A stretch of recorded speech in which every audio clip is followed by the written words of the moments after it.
So what are we talking about? Does it matter? We should probably just go clap our hands and try to and say we're starting.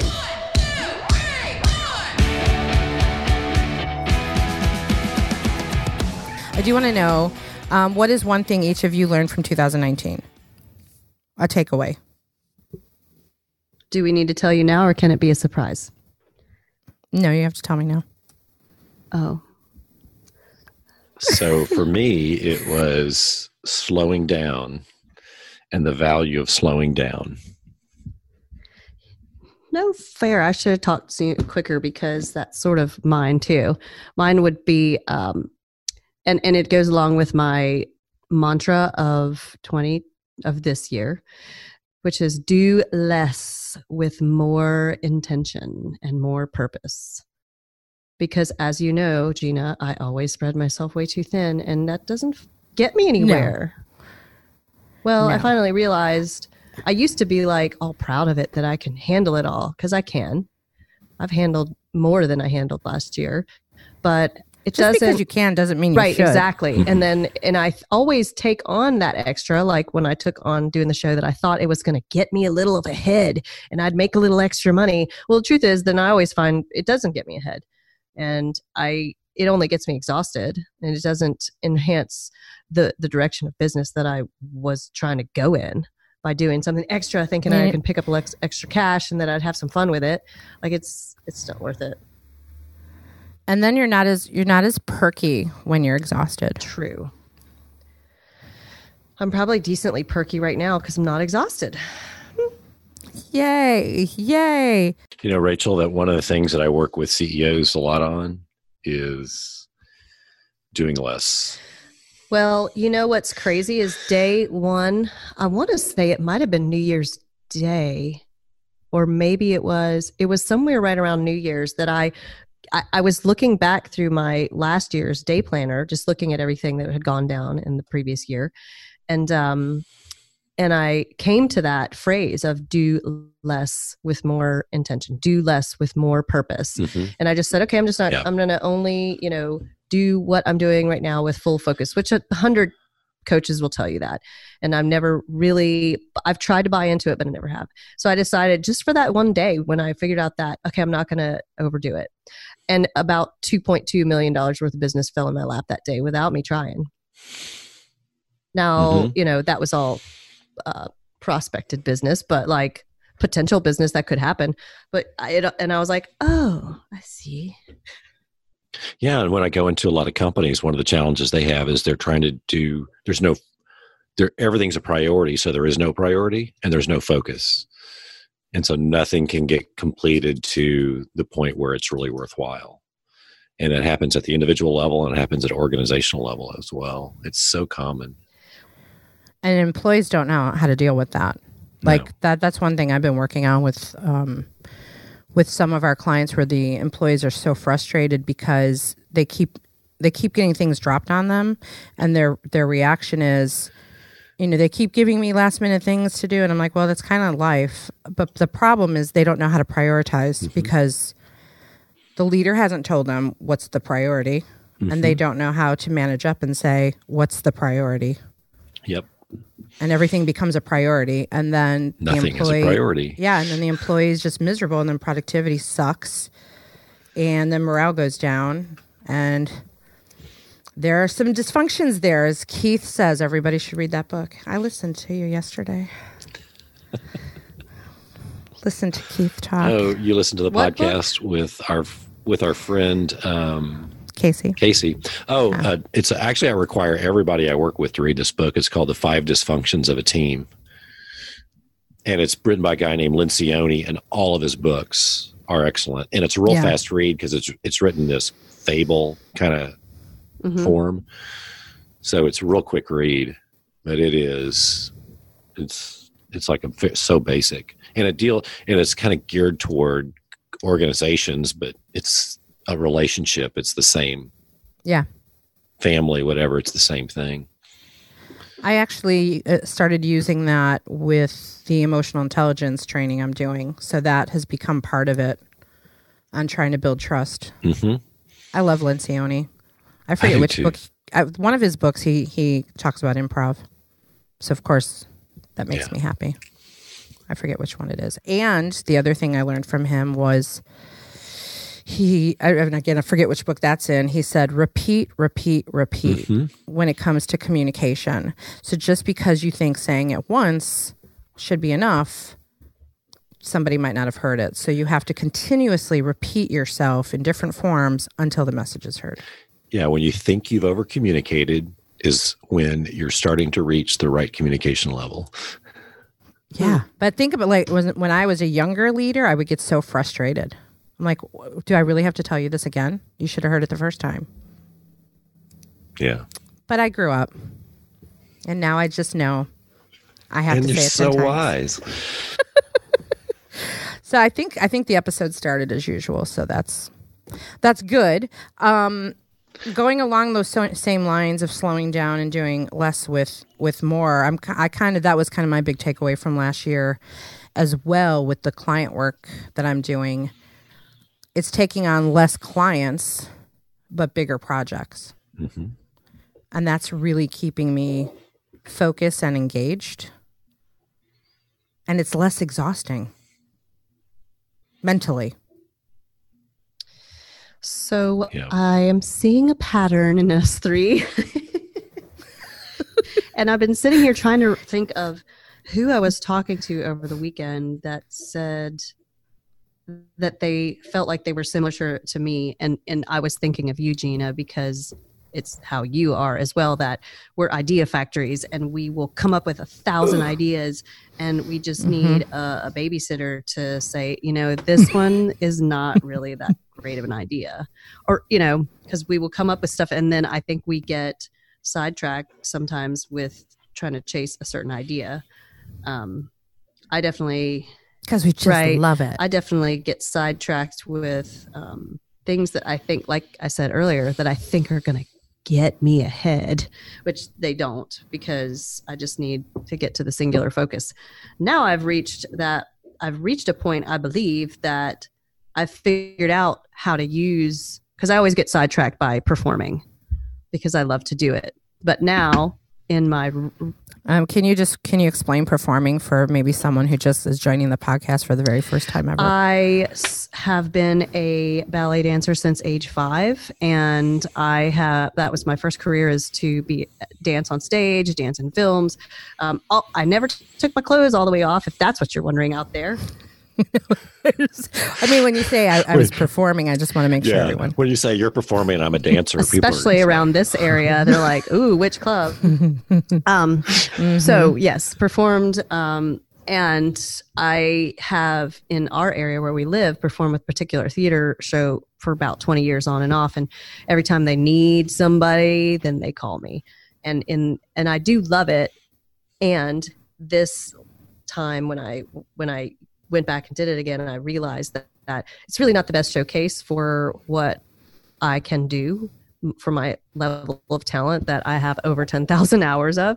It's not the best use of my time, and it doesn't pay me that well. So as much as I love it, I have to move on from it. And now in what I'm trying to do in terms of rebranding myself, I do get to put myself in a better showcase of my talents, and it contributes to what I'm doing in business.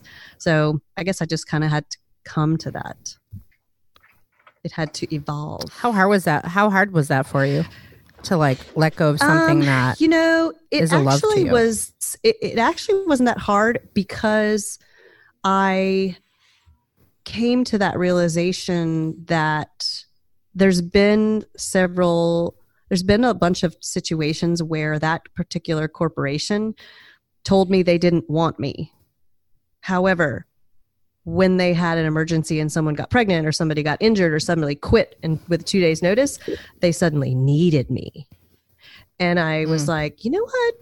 It just kind of dawned on me, like, I think I'm best off where people want me, rather than, we just need you because we know that you can perform, and not actually being given the, and it's really ego driven as well. I'm aware of that they didn't tell me they want me, and I was never actually good enough, but I was good enough when they didn't have somebody else.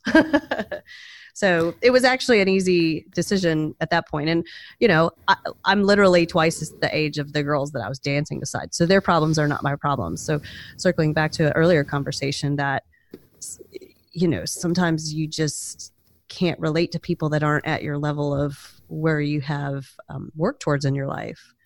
Like my problems are not their problems because I'm in such a different place than they are because I'm twice their age. Yeah. And I think for me, what I've noticed on that is that I've had to, and Keith is a little bit older than us, so he can talk on this too, probably better. I think the older I get, the more patience I realize I need to have with those a little bit younger because they haven't walked in the same shoes as long or in the shoes at all. And I can't it's like having a big dog and a puppy, right? Puppy's like, woo, yay. And the big dog's like, shut the fuck up.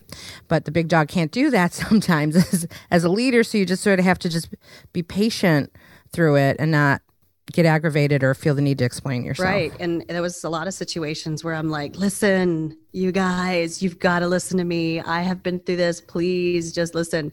But they have to learn it themselves because they'd be like, nod. And then when I'd hear them talking amongst themselves, I knew that what I was trying to convey was not getting across to them at all. And they were just going to have to learn on their way. And I'm sure I was the same when I was that age too. Exactly. For sure. Like, oh yeah, or yeah, sure, whatever. I'm sure Keith feels that way about you and I sometimes. Maybe one day they'll get it. As he sits back right now and doesn't say a word and just lets us go. That's why he's such a great mentor. Keith, do you want to speak? Or he just want us to keep going? Let's keep going. Yeah. Experience is a great trainer. True. Ooh. That's a good quote. Well, and really in some of the situations that I was talking to these younger girls about, I have experience and experience of others, it just isn't the same as your own personal experience. And I am seeing that so much now that, and the same thing with speaking to real estate agents now that I'm on the mortgage side, like they'll listen, but that doesn't actually mean that they're going to apply what they're hearing until they learn it themselves and they have first-hand experience rather than secondhand through like, don't do it this way. I screwed it all up. They still got to do it. What is so rewarding for me is when I'm like interviewing people, recruiting people, and occasionally, very rarely, run across someone who is younger, much less experienced, but they get that idea of the value of experience and they apply what you have. And they're really curious and will try it. And every now and then, and there's a handful of people I can think of, you find these people who are like, okay, I'm going to listen and I'm going to do it and see what happens. And it's amazing what those people can do. And it's one of those things, you look back at your own life and think, yeah, people told me this and I didn't do it.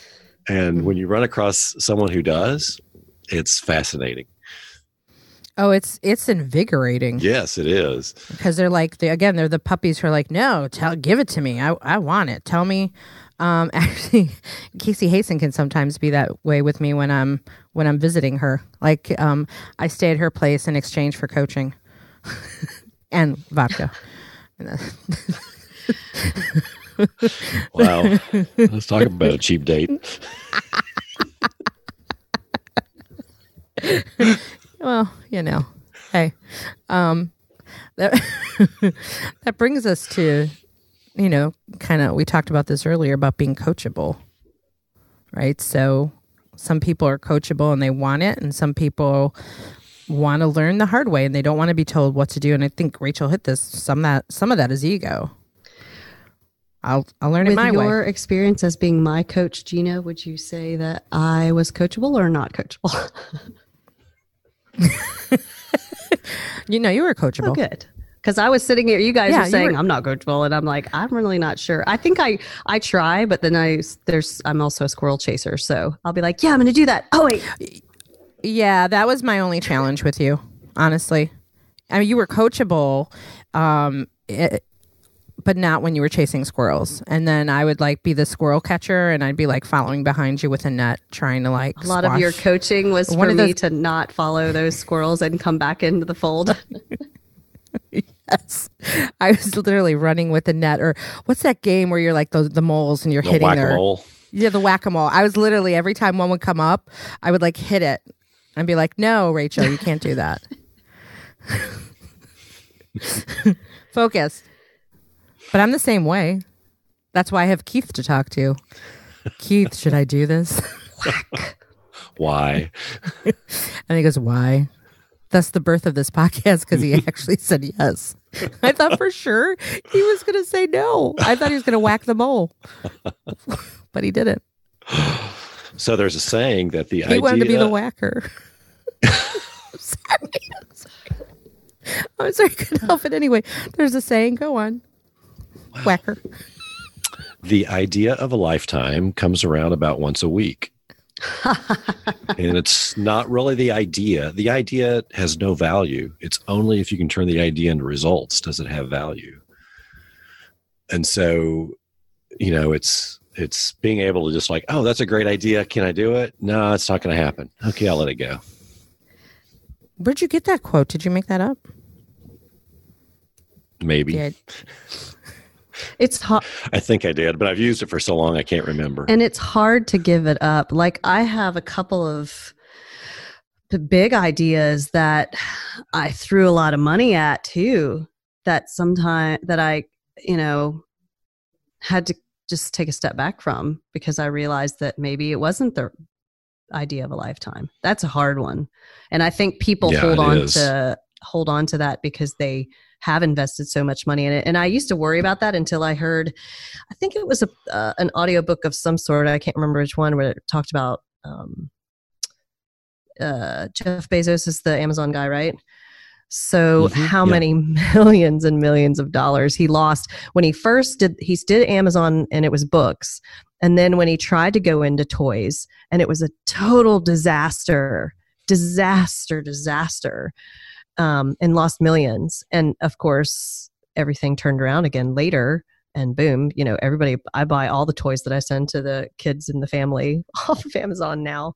But when I heard that, it reminded me that sometimes you have to let what you think is a really great idea go, even if you have thrown money at it, sunk costs, and move on. If it's just blocked and it's not going anywhere.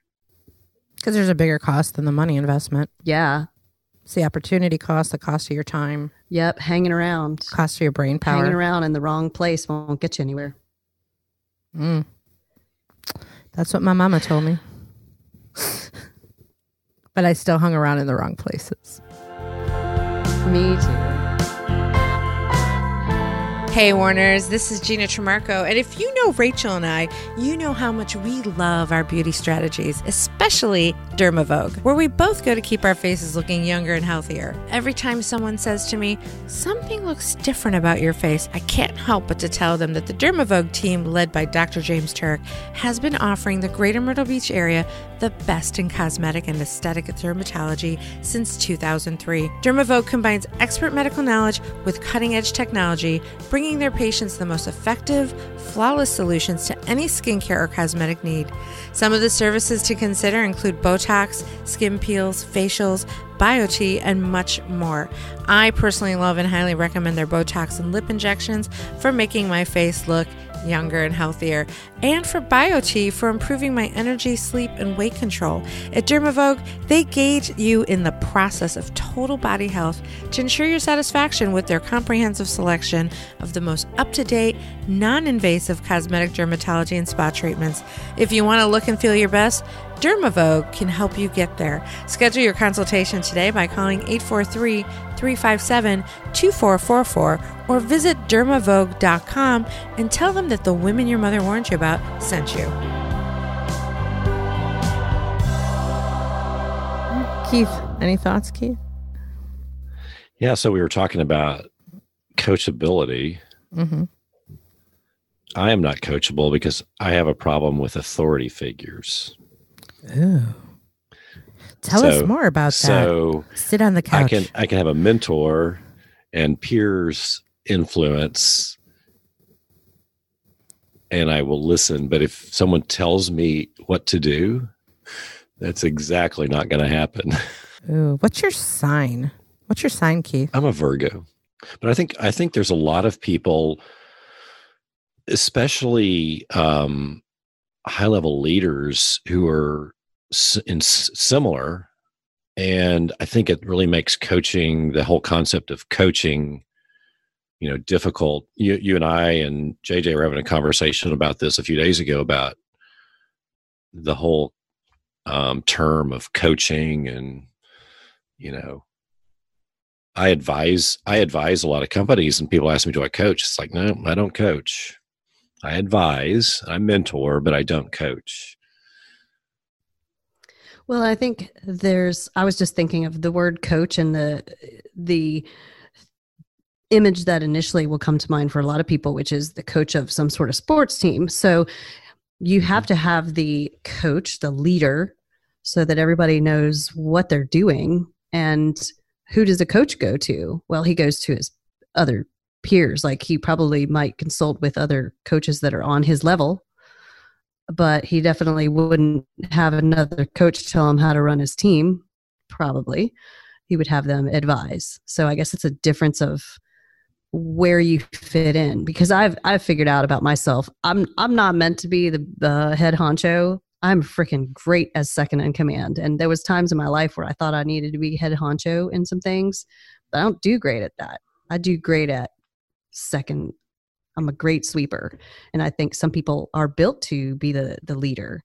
Mm-hmm. And the ones that really hadn't figured that out and want to be the leader, but they're not good leaders, watch out for those. But it's I think some people are built for it and some people are not, and you just have to figure out what works for you and how to get advice, I guess, right? I'm sure, Keith, you have some people you go to when you have a problem that you would like advice on. Oh, absolutely. Yeah. And it's getting input as opposed to getting specific direction. Right. Well, that's a lot of what Vistage does. Right. Yeah, it's a lot of what Vistage does. It's issue processing, and you put a issue out there, and they can't really give you advice. They can ask you some probing questions to help you get there. Yep. But I also find in those groups that everyone's still a problem solver, and the chair has to reroute everyone's questions. You have to have like buzzers to be like, no, you can't say that. I think because we just go right into the solution. Any situation where you bring a bunch of humans together, there's going to be a few that they just jump on it and they think they know the answer and, oh, you should be doing this. Like, I've never been in a room full of people where there wasn't somebody who had things, they knew what you should do. It's like human nature, I think. Yeah, we got to get back to humanizing business when it comes to, I think, emotional intelligence in general. Your self-awareness, but also the social awareness, and paying attention to that. Nobody wants to be shitted on. Ooh. Yeah. Don't shoulda on me. Shoulda. Wow. Don't want that. That's funny. Did you hear that somewhere? Yeah, I heard it somewhere a long time ago. See, both of you, I have two quotes in a row, one by Keith and one by Gina that they heard somewhere, but we're going to call them yours. Don't know. They have probably, passed through the statute of limitations at this point, so might as well be yours. Don't shoulda on me or anybody else. Yeah. I ran into an issue recently, like in the last 24 hours, where someone on my team, these are these leadership moments where you're like, I shouldn't have even responded, where I got a text message at midnight and I should have been in bed because I'm trying to go to bed at 10 p.m. now. And it was hey, could you do, like the tone of it, hey, could you do me a favor? Could you nominate someone for the awesomeness contest that we're running, so that the performers feel that you're relatable? And I said, no. I'm like, I don't need to be relatable to the performers in that way. It's a contest of peers recognizing peers on their awesomeness. And I tried to explain myself in text, which I should not have done at midnight. I'm like, it's not my place to do that when I'm not in the trenches to actually see the awesomeness. The peers need to do that. And coming from me, my concern is now it's favoritism, especially with, performers are sensitive and emotional. It's like, why did Gina pick him over me? And I was trying to explain that. And his response was, whatever. If you want me to leave, if you want me to leave the company, I'll leave. I was like, whoa. That escalated fast. I think there were other reasons why that escalated. I mean, it was late at night. Let's just leave it at that. But it was a moment where, I often, because I'm in this yes and world of acceptance of ideas, and I'm held, and that's one of our core values and behaviors. I have really got locked into a corner where I feel like if I don't accept or say yes to their ideas, then that becomes an issue. Like I'm a hypocrite. But now I've really had to step back and be like, guess what? I can't support every idea you guys have. I can support 95% of them. But I don't think it's healthy for me to be the one choosing the winner of awesomeness. I don't know. What do you think, Keith? Well, you don't have to agree with every idea, but I think if you consider each idea, that's really, and I do. Not every idea is a great idea. This idea is not a great idea, and it's not unique to performers. It's, if you were to jump in and participate, you would show favoritism, and people would get in. And I agree with you. You should not be engaged in that. And it's like, oh, that's a really interesting idea. Let me think about it for a little bit. No, but considering it and rejecting it is fine. And I already had, this is what's interesting, and I don't mind that my team runs this way. This was a really awesome kind of recognition contest that this person came up with. And it was his idea to do this and have like a cash prize attached to it every month, nothing big. And he implemented it without running it by me. And as soon as he sent out a communication about it, then he emailed me and said, hey, I thought I would apologize later for this idea. And another friend, another person, like one of my integrators was on that email, and he's like, I'll take the money out of my pocket. It's like $25 prize. I'll take the money out of my pocket to pay for it. And the other person says, oh, I've done ideas like that before and said I'd pay for it. And Gina always ends up paying for it. And Damn it. And I said, I think it's an awesome idea. I'm like, great job. Awesome initiative. Run with it. And I was really in such a moment of like, this is amazing. It was a great idea. He ran with it. He apologized after the fact. Like, he didn't get my approval. I don't want them to feel like they have to get my approval on everything. They need to be able to do things without my approval. But then he came back with this, can you nominate someone? That's when I'm like, all right, the contest, this is a great idea, but I cannot be choosing people. And there's not actually, if you're choosing awesomeness, then that's actually not, that's subjective, and it's in a matter of opinion. So I just went to a holiday party for U.S. Mortgage, and they gave out awards for awesomeness, but the awesomeness was quantitative. It was volume numbers. So the most awesome person was the one with the most volume in terms of sales. So then that's easy to measure. But how do you measure someone, you as the leader, as the CEO of that company and the owner, say, well, you're more awesome than you? Like, how do you measure that? And that I would definitely stay out of it and tell everybody why. Like, it's, you think they're all awesome because they're part of your company. Right. And again, because I'm not in the trenches, I would probably do a shitty thing and, nominate the one person I saw them do something, because that's the only person I saw awesomeness out of. And I didn't see the 6 other people that did awesome things. just for the sake of, this came from Gina. Or you saw something awesome that you thought was so awesome about this person, but meanwhile, the rest of the entire group and team sees a lot of unawesome stuff behind the scenes that you're not seeing because you're not in the trenches. Like, somebody can look bright and shiny to the leader, but not be bright and shiny to the other members of the team. Sometimes that happens plenty. Oh, yeah. Keith has like a thought. I see it on his I face. agree. No, I'm just like, that's so common when a leader recognizes somebody, and it's just because that person knows how to get noticed. And yes. And the other folks are maybe doing more. Oh my gosh, here's a great example. So this is a really vivid image from my childhood when I was in art school, and we were having a meeting because we were getting ready to do a performance, and the director of the school stood up this one girl and told all of us that we should be more like this girl because she was really doing awesome and taking care of herself so well, and we should all follow her example. Meanwhile, she was my roommate at the time, and all of us knew that this girl had a terrible eating disorder like I've never seen since. And so we're all sitting there watching the leader say, y'all should all be like this awesome person. And we're all sitting there knowing what really is going on at ground level. And it's just, it was crazy.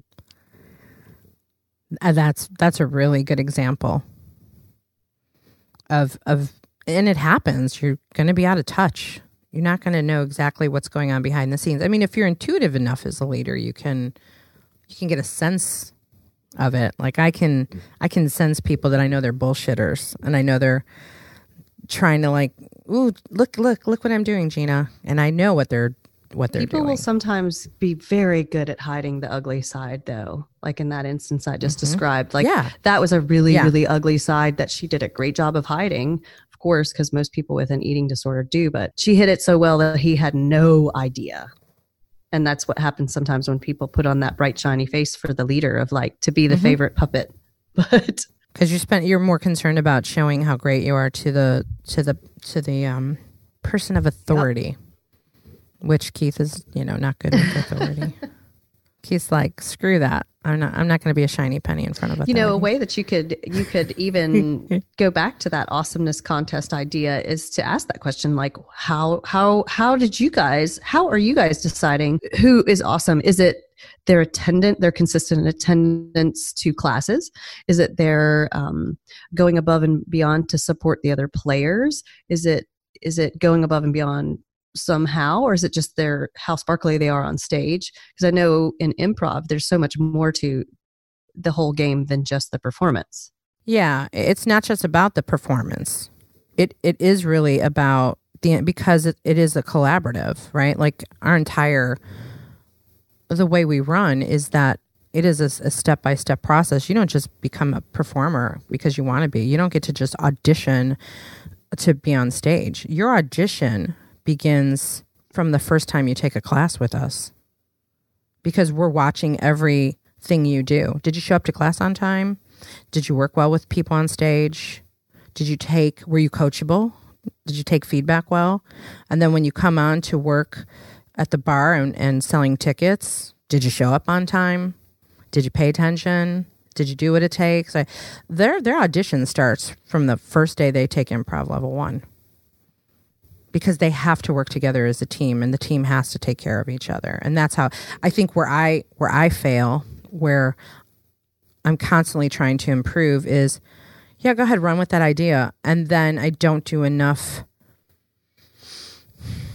coaching per se on, okay, that's a great idea. And I don't look through because I'm not a detail person. Keith knows. I'll be like, great, good, you run with it. And I really need to get back in there and be like, okay, so here's some things you need to consider in the operations of it, how it's presented, that people understand it. How is this contest being run? And I don't do that well. I don't know what the answer is.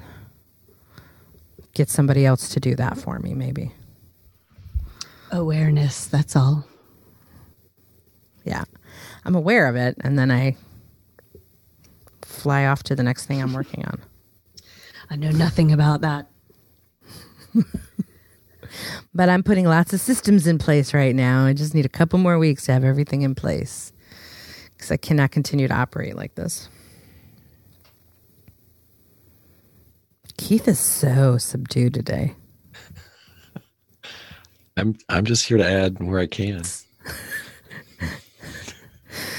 Well, you did say your big learning last year was slowing down and the value of slowing down. So maybe that's what you're doing with us, slowing down.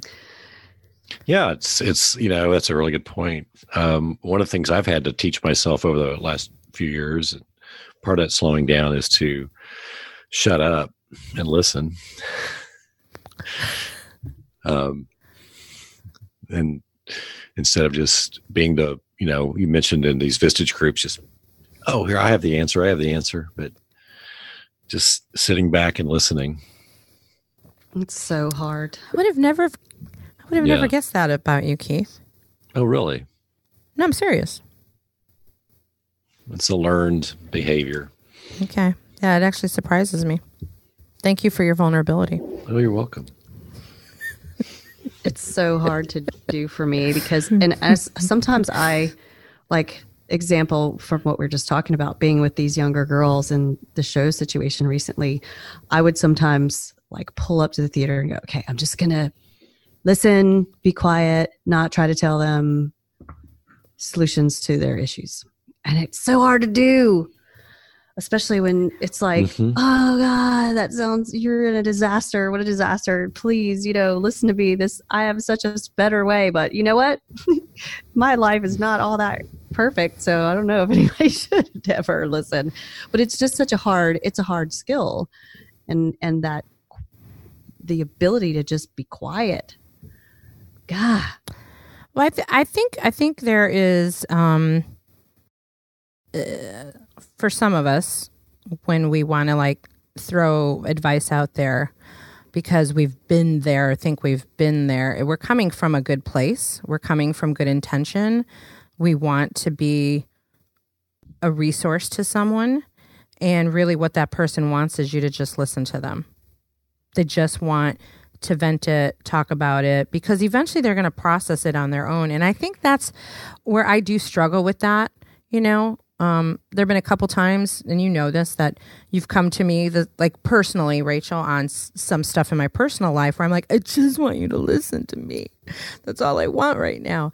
And because that's how my dad was with me. He's like, he'd rather me, kind of the way he ran as a parent was like, burn your hand on the stove and then you're going to figure out, don't put your hand on the stove. Mm-hmm. So that's how I was conditioned. Not necessarily the best, but I've been conditioned to try things, get burned, learn, hopefully not do it again, and then cry about it. So Einstein, I love this quote. Einstein had this quote. It says, if, and it's kind of mathematical since it's Einstein, so bear with me. If A equals success in life, then A equals X plus Y plus Z. X is work, Y is play, and Z is keeping your mouth shut. Okay, that's a lot to process. I'm just gonna go with Z. Just stay with Z. The rest happens. It's so hard. I read an article a few years ago about parenting teenagers, and it has stuck with me. And I do actually apply it to my child a little better than I do to grown children. That is, we'll call them adults, children trying to adult. And the article was it said, when a child reaches age 13, they know everything that you expect from them. They know all your beliefs. They understand what you want and what you don't want out of them. And then your job from then on out is to listen. And I think I've started doing that now when Roxy will reveal certain things that come up that I just say, so tell me more about that. And how do you feel about that? And then if she asks me how she should handle it, then I'll tell her. But it's like a listening thing of like, they already know. And the more and most parents, I know, sometimes mine they tell you, you shouldn't be doing that, or don't do that, or whatever. But then most of the time, if you tell a kid, don't do that, I'm right there with you. That's what they go do. Yeah. So, well, it's that whole concept of holding space for them, but not taking their space, just holding the space for them. It's so powerful in a relationship, and it's real powerful in business as well. I work with a number of companies, large and small, and there is a really common problem. It's called the founder CEO problem. And it's where the founder CEO kind of takes them to a certain point, and then it gets to where they can't go any further. And the typical thing that happens in those companies is the founder CEO doesn't listen. They tell what to do. And so it never gets past their ideas. And you walk into a meeting, and the founder CEO walks into a meeting, and everybody's like, just, okay, tell us what to do. As opposed to, and when that founder CEO can learn to sit back and just listen, there's more wisdom typically in the room, in the crowd, but it's just not being tapped. Isn't that what happened to Steve Jobs? How such? When he was ousted. Oh, from initially? Yeah. Yeah. It may have been. He was always very mercurial and driving force behind it all. Yeah. I mean, they eventually brought him back, but I think maybe he was, I can't remember. I saw the movie. Yeah. I think he hit a wall as well. Right? You can be the visionary and have the great idea, but there's a point where, okay, now what do I do with this? I can't take this business any further. And I know some other people in business like that. They had the idea, they got it off the ground. There's one in particular that comes to mind.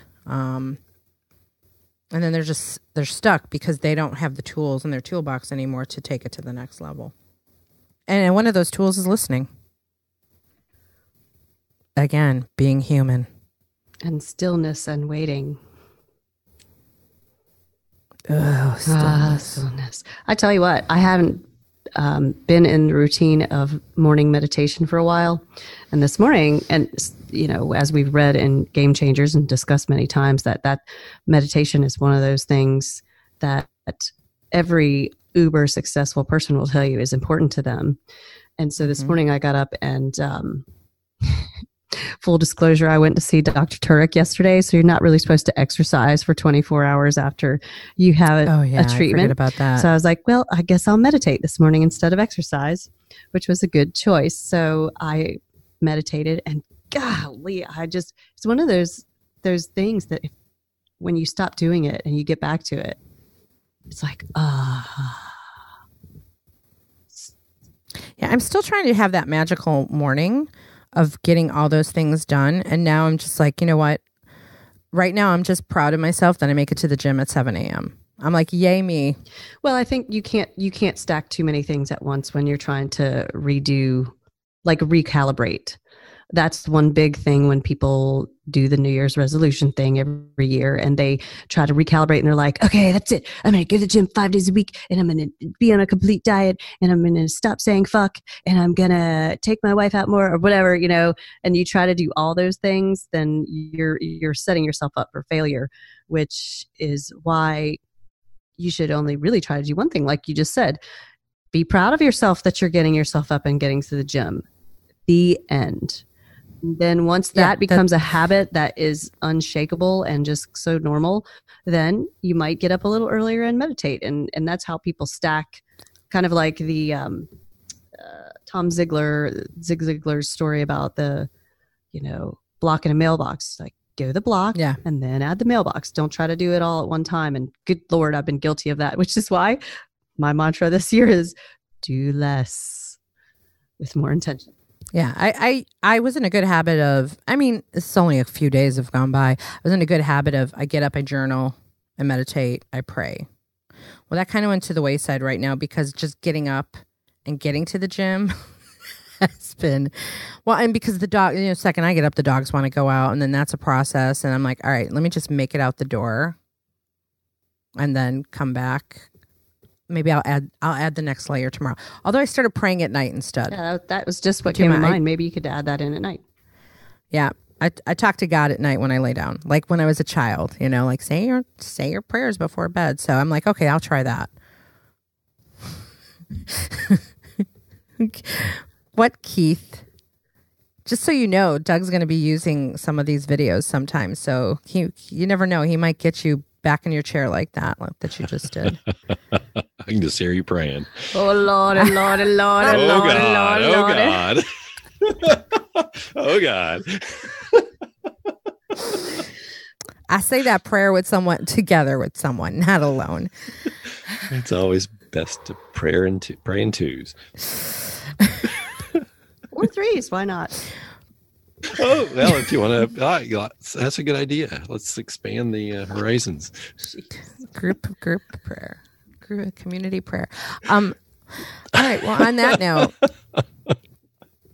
I think it's time for us to wrap up this rogue episode that I forgot what it was about. What was that about? It was kind of sedate. It was kind of a sedate episode. Yeah, we all feel like, I think we're all like laid back today. Mm-hmm. I'm trying to do that because being all jacked up and spiraling out of control has not been working for me. Not to say that next time you hear from us, we'll probably be spiraling out of control. Keith is, he expects that. You never know what's going to happen with the two of us. What two of us crazy women. So would you consider the two of you girlfriends? Yeah. Cool. Yeah, it was something we'll talk about sometime, right? How to pick those girlfriends. That was a random question. No. So we talked about talking about how you pick your girlfriends. We could talk about that on the next that would recording. Be a good subject because it changes as you get older. Yes. Big time. Next rogue episode. And some girls love a big group of girls. And like, I remember being at dinner with Felix early on when we were dating, and there was this huge group of like 20 girls doing some kind of girls' night out. And that just makes my skin crawl being like in a group that big. I just don't like it. Too many. Too many. Yeah, we in hindsight, after going out with JJ and Tina and Jennifer, I don't think we could have added one more because 4 of us was a lot to handle. I felt bad for the staff at the restaurant. Especially because we kept moving tables. We're like, no, it's too hot over here. No, can we sit over here? No, we want a view. And they just followed us everywhere. And I waited tables and I was a hostess for many years. And that hostess did exactly what I would do. She's like, I'll just wait for you guys to choose the table you want. It's okay. I was like, and inside I knew. Well played. Like, yeah, inside I knew. She's like, these damn bitches, just pick a fucking table. Who do they think they are? All right, so we'll talk about, and so Keith, can we add to that how to pick your boyfriends too? Oh, I was going to add how I pick my girlfriends. I would say how to pick your guy friends rather than your boyfriends, because that's a whole nother subject. How to pick your boyfriends. I just want to hear Keith say how he picks his boyfriends. We could just broaden it and make it more gender neutral and call it how to pick your circle. I think that's a great idea, especially in today's environment. Him, her, she. Them. She, her, him, his. Yeah. I think you just drew across your forehead with something. Oh, I did. Oh, that's great. Is it Sharpie? I hope it's Sharpie. Come on. Yeah. No, it came off. Lipstick. It came off. No. It's this really cool pen that Casey gave me. Not Casey. JJ gave me for my birthday. God, I love a good pen. Yeah, I do. Yeah, this is a good pen, and it writes. It writes on skin really well. That just gave me some ideas. Yeah. Insert here. I think it's time for us to go. We should go. So Warners, we hope you got something out of this sedate episode. Any parting words from Rachel or Keith? Any key learnings from this moment together? It's okay to go slow. Highly recommend it. Let me know how it goes, because I guarantee I won't go slow for long, as much as I wish to. Yeah, you'll be back and running in 20 minutes. Keith? Yeah, so I thought it was interesting how all three of us were kind of on that same path.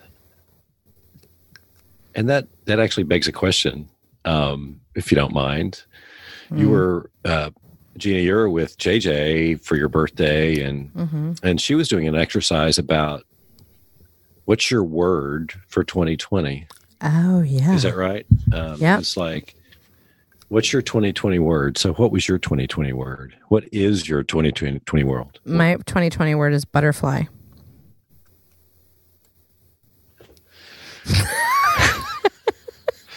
Wow. Okay, that's random.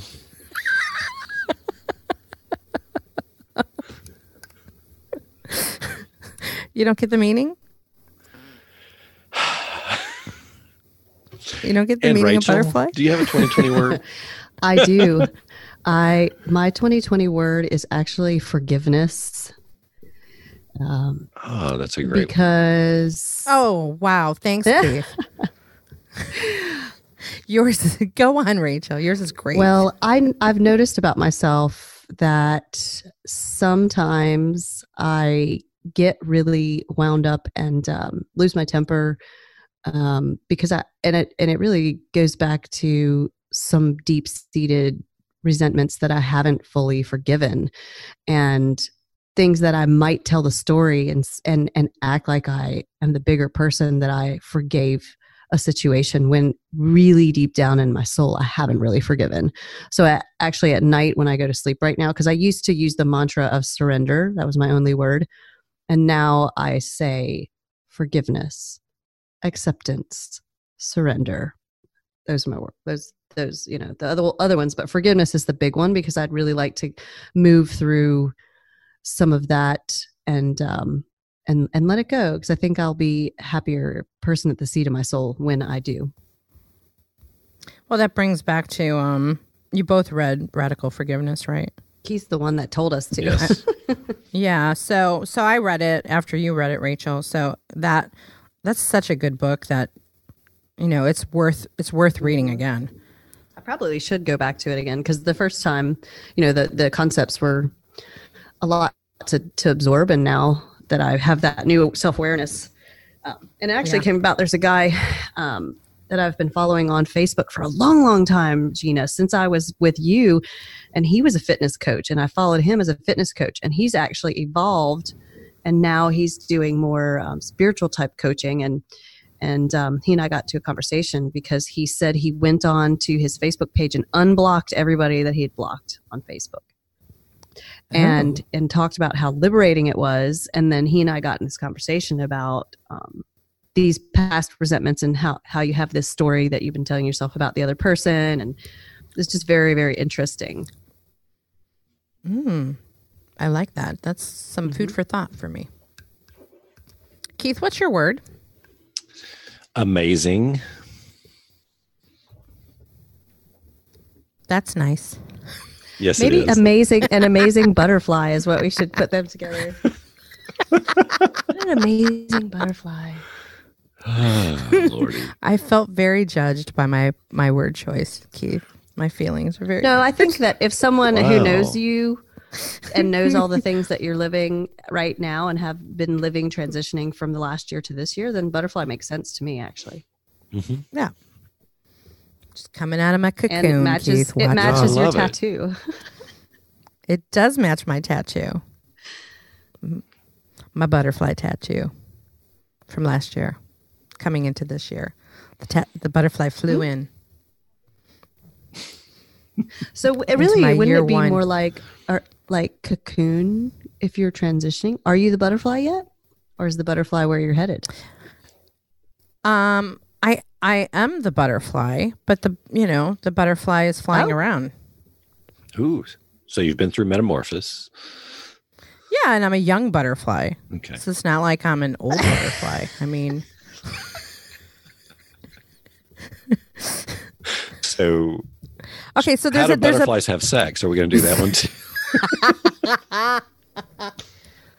Is there anything like the bee porn that we did? I need to do some research. I'm gonna research butterfly sex. Part of my butterfly choice is that for anyone who follows numerology, which I do. Oh, here we go. God, don't strike me down because it's against religion. You laugh. I got JJ into it. Now she's into it too. It's very like on point. So anyway, I am entering a year one, personal year one. There's 9 years. I'm in a beginning year. So this is a year of all new beginnings. Last year was a year of endings. It was year 9. Lots of things ended in year 9.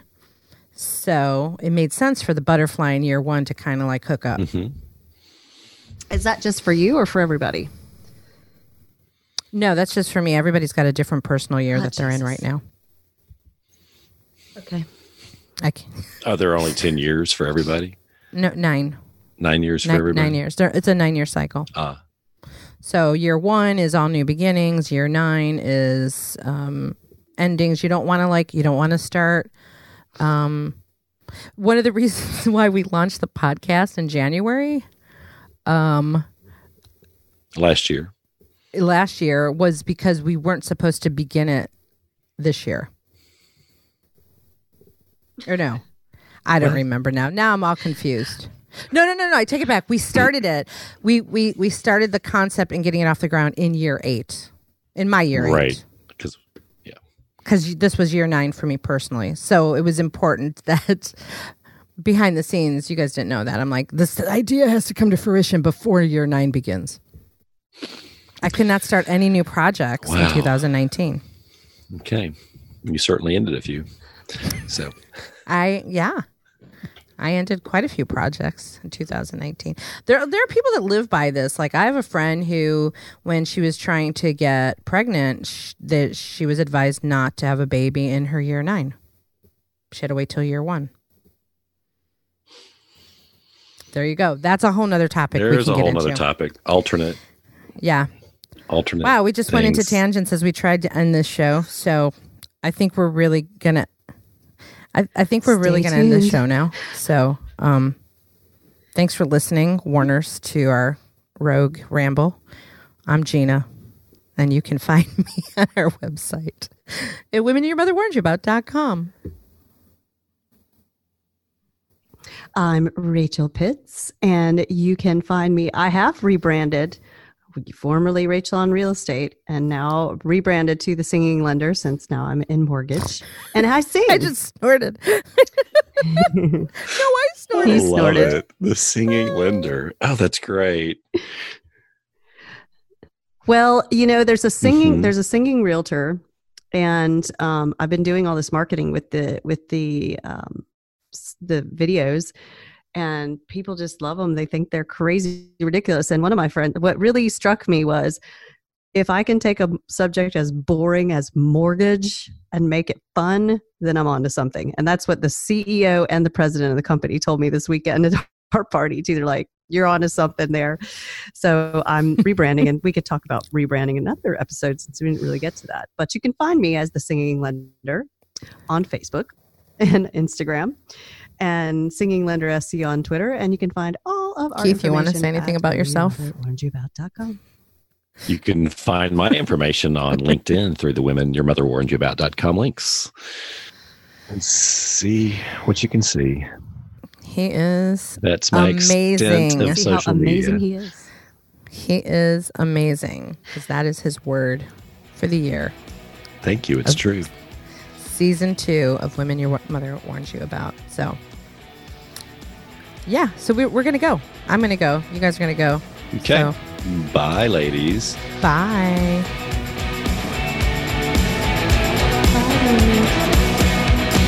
This really will get serious soon. Yeah. It doesn't have to. I don't think anybody wants it to be serious.